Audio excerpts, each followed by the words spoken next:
¿Qué ocurriría si el evento más trascendental en la historia humana no comenzara con una revelación pacífica, sino tras el impacto devastador de un cuerpo celeste en nuestro planeta? En diversos relatos de ficción especulativa, corrientes de interpretación profética y visiones místicas contemporáneas, el año 2027 surge de forma recurrente como el punto de inflexión definitivo. Se habla del Gran Sacudimiento, un cataclismo físico provocado por la colisión de un asteroide denominado Gog, que actuaría como un catalizador para un cambio de guardia a escala cósmica. Sin embargo, detrás de la catástrofe material, el relato propone un desenlace de tinte espiritual, la manifestación de una gran luz, el retorno de Michael y el levantamiento de un largo aislamiento que habría mantenido a la Tierra en cuarentena durante miles de años. Pero, ¿cuánto de esto pertenece al terreno de la literatura y la saga Caballo de Troya? ¿Cuánto proviene de los textos bíblicos clásicos o apócrifos? ¿Y qué nos dice la ciencia moderna sobre estos cálculos? Acompáñame en este recorrido donde analizaremos, paso a paso y con objetividad, cada una de estas capas de pensamiento. Para comprender el origen de estas ideas, debemos entender cómo se cruzan la literatura especulativa y las tradiciones esotéricas o teológicas. Por un lado, la saga literaria Caballo de Troya, escrita por el autor español J. Benítez, ha impactado a millones de lectores al combinar elementos de ciencia ficción, viajes en el tiempo e investigación histórica alrededor de la figura de Jesús de Nazaret. En el trasfondo de esta narrativa, alineada con corrientes como el libro de Urantia, se plantea que la Tierra ha estado sometida a una cuarentena espiritual derivada de una antigua rebelión cósmica. Por otro lado, la escatología bíblica, tanto en el libro de Daniel como en el Apocalipsis de Juan o en los profetas del Antiguo Testamento, habla frecuentemente de batallas finales que involucran la figura de Gog y Magog, juicios celestiales y el establecimiento de un reino divino. En los últimos años, observadores autodidactas y teóricos alternativos han comenzado a cruzar estas fuentes, sosteniendo que el ciclo de 6,000 años de la historia humana culminaría cerca del año 2027. Nuestro objetivo de hoy no es validar o desmentir dogmáticamente estas afirmaciones, sino desglosarlas punto por punto. Analizaremos qué parte es creación narrativa, qué proviene de textos religiosos antiguos y qué postura mantiene la astronomía y la historia oficial ante este tipo de predicciones. En la narrativa especulativa vinculada a Caballo de Troya, se describe el posible impacto del asteroide Gog hacia finales de agosto de 2027 como el suceso físico que desmantela el sistema materialista global. Esta colisión no se plantea como la destrucción absoluta del planeta, sino como un gran sacudimiento purificador diseñado para forzar un reinicio en la conciencia humana. Ejemplo cotidiano.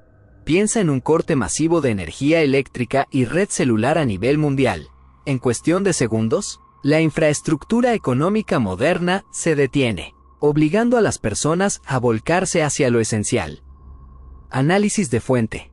El nombre Gog es tomado de pasajes proféticos bíblicos, como Ezequiel 38 y Apocalipsis 20, donde representa a una fuerza invasora o enemiga, no a un objeto astronómico.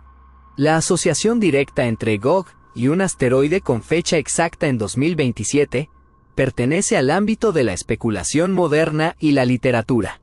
Desde el punto de vista astronómico, agencias como la NASA y la ESA monitorean constantemente los objetos cercanos a la Tierra, NEOs, y no existe ningún registro oficial ni alerta científica de una colisión de gran escala programada para el año 2027. Un concepto central en esta cosmovisión es que el maestro, identificado bajo el nombre cósmico de Michael o Miguel, regresará para reclamar la soberanía del planeta. El relato afirma que esta manifestación se dará inmediatamente después o detrás del evento de la Gran Roca. Ejemplo cotidiano.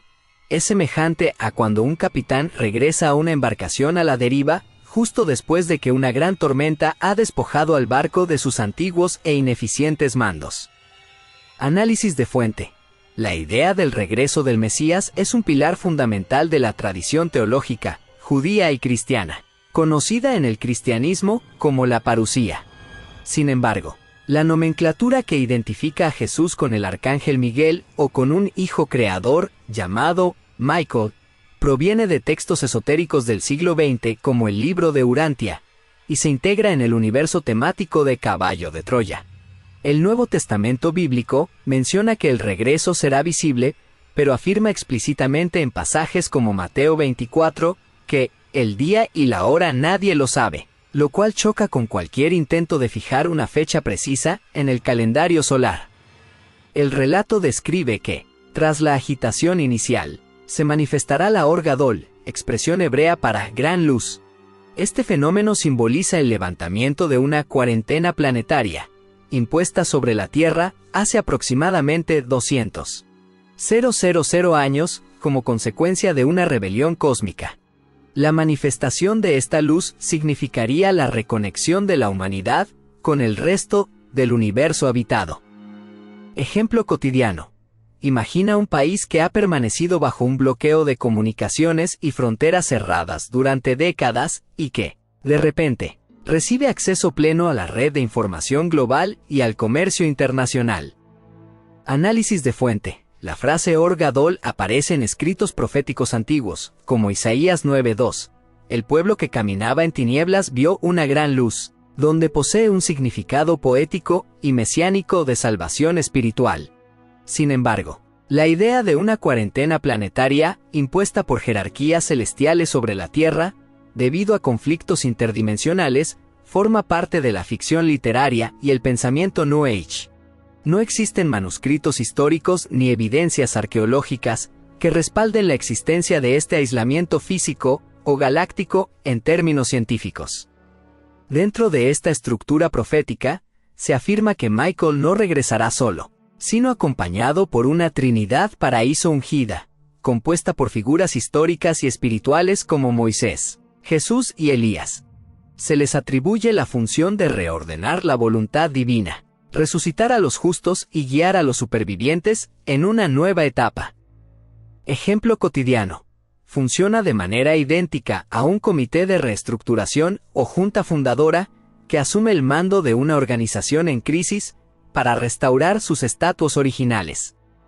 Análisis de fuente. La aparición conjunta de Jesús, Moisés y Elías tiene una raíz bíblica directa en el pasaje del Evangelio conocido como la Transfiguración, Mateo 17, donde Moisés representa la ley y Elías la profecía.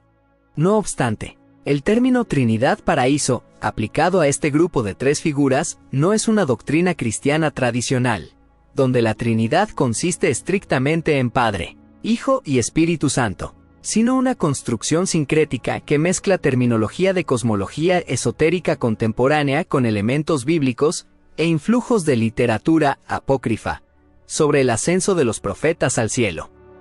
Finalmente, la llegada de la gran luz marcaría el proceso de juzgamiento definitivo para los llamados 37 príncipes rebeldes, entre los que se citan nombres como Luzbel, Satanás, Caligastía y Belcebú, quienes habrían gobernado e influido en los mundos aislados.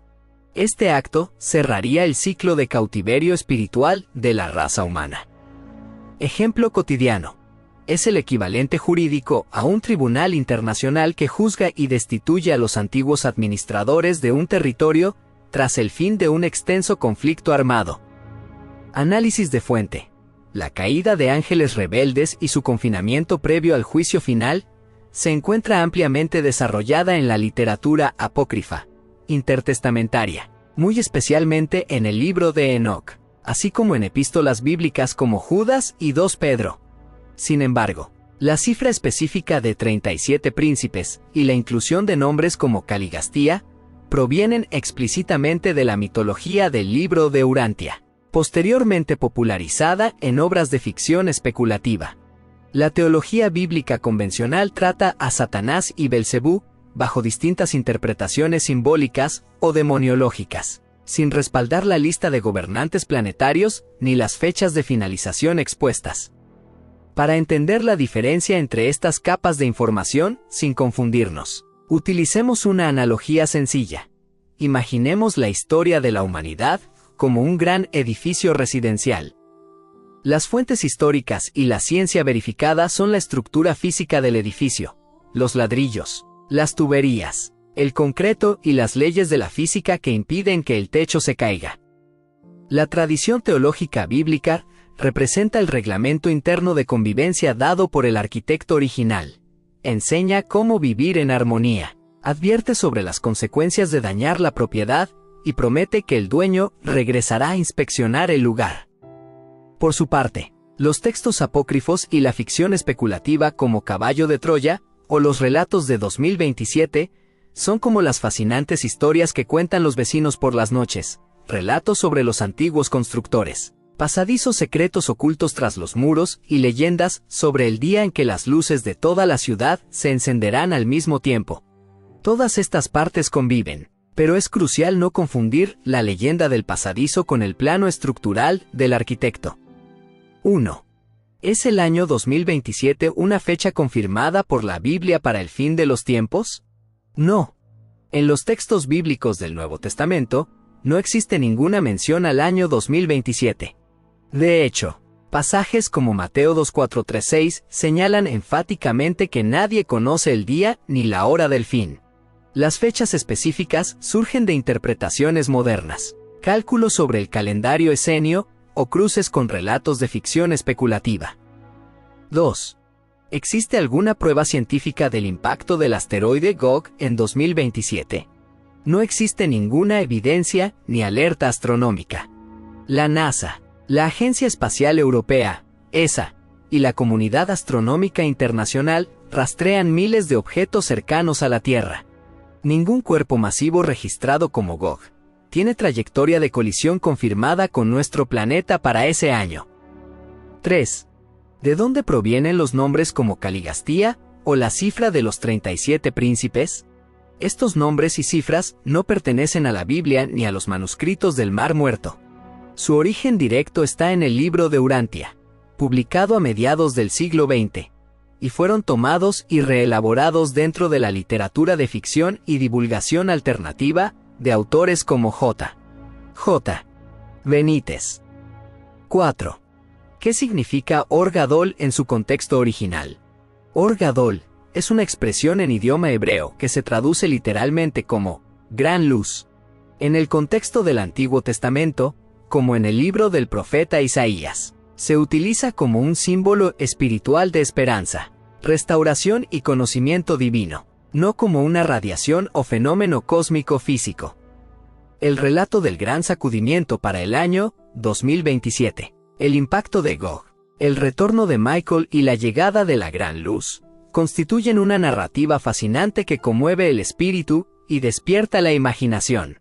Nos habla del deseo profundo de la humanidad por encontrar un sentido superior tras las crisis, superar su aislamiento y ver restaurada la justicia en el mundo.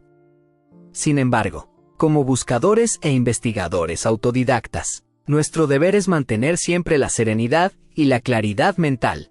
Reconocer qué parte pertenece al arte literario, qué parte a la fe religiosa y qué parte a la ciencia verificada no le resta valor al mito, al contrario, nos permite apreciarlo con madurez, sin caer en alarmismos infundados. Si te apasiona analizar estos temas desde una postura crítica, respetuosa y reflexiva, suscríbete al canal y activa la campana de notificaciones. Me gustaría conocer tu opinión en la sección de comentarios. ¿Conocías la diferencia entre las fuentes bíblicas y las especulativas sobre este tema?